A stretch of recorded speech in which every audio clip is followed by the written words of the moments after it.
दोस्तों, क्या आपको समुद्र का नीला और शांत पानी पसंद है? क्या आप समुद्र के इस नीले पानी में गोते लगाने का शौक रखते हैं या क्या आपको फिशिंग करने का शौक है?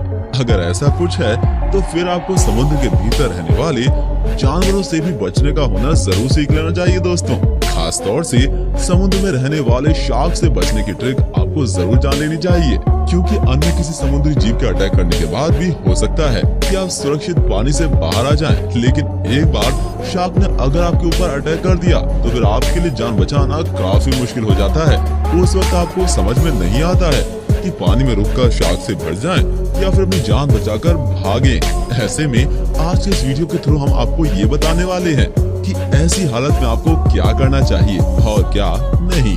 तो फिर देर किस बात की, चलिए स्टार्ट करते हैं इसका माल के वीडियो को।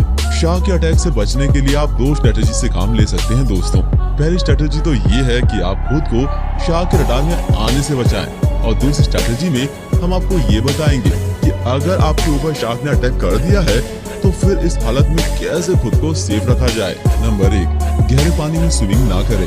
ज्यादा शार्क गहरे पानी में रहना पसंद करती है, इसीलिए अगर आपको कभी समुद्र में स्विमिंग करने का मन करे तो सिर्फ किनारे पर ही स्विमिंग करें दोस्तों। गहरे पानी में तैरने के लिए ना जाएं, और जहाँ पर पानी का कलर थोड़ा डार्क हो वहाँ तो कतई स्विमिंग ना करें, क्योंकि ये शार्क का फेवरेट प्लेस होता है। और डार्कनेस में भले ही आप देखने में सक्षम ना हो, यानी आपको देखने में परेशानी हो, लेकिन शार्क बड़े आराम से देख सकती है। शार्क के लिए रात के अंधेरे में शिकार करना बहुत आसान काम है, और वो अपने ज्यादातर शिकार रात में ही करती है दोस्तों।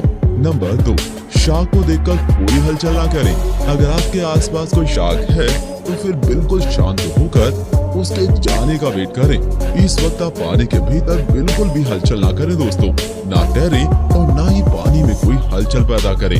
सिर्फ शांत होकर पानी के फ्लो के साथ बहते जाएं। ऐसा करने से शार्क का ध्यान आपके ऊपर नहीं जाएगा और उसके हमले से आप बचे रहेंगे। Number 3, don't be.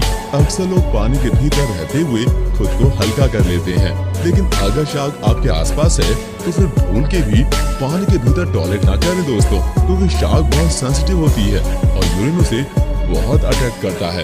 आपके यूरिन से वो एक पल में आपको पानी के भीतर ढूंढ लेगी और फिर उसके अटैक से आपको कोई नहीं बचा पाएगा, मैं भी नहीं।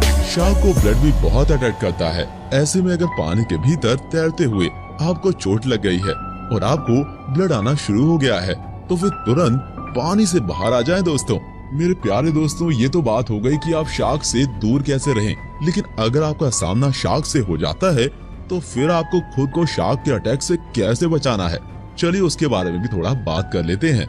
अगर आपके ऊपर शार्क अटैक करने वाला है तो आप खुद को बचाने के लिए डेड होने का दिखावा कतई मत कीजिएगा, क्योंकि एक बार अगर आप भालू से बचने की कोशिश कर रहे हैं तो फिर हो सकता है कि आपका ये तरीका काम आ जाए। लेकिन शार्क के अटैक से बचने के लिए ऐसा कतई ना करें दोस्तों, क्योंकि शार्क को ऐसा शिकार बहुत ज्यादा पसंद है। इसके लिए उसे कोई एफर्ट ना करना पड़े। अगर आप डेड होने का दिखावा करेंगे तो शार्क तुरंत ही आप पर अटैक कर देगी और फिर आपके लिए उसके अटैक से बचना काफी मुश्किल हो जाएगा दोस्तों।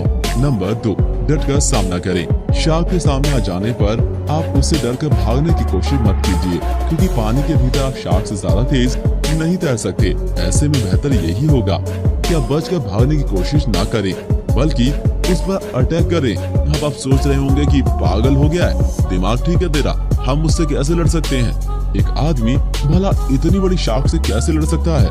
तो दोस्तों, मैं सच कह रहा हूँ, आप शार्क के गलफड़े और उसके आँख के पास जोर से पंच मारिए। आपका पंच लगते ही शार्क वहाँ से भागने का रास्ता देखना शुरू कर देगी।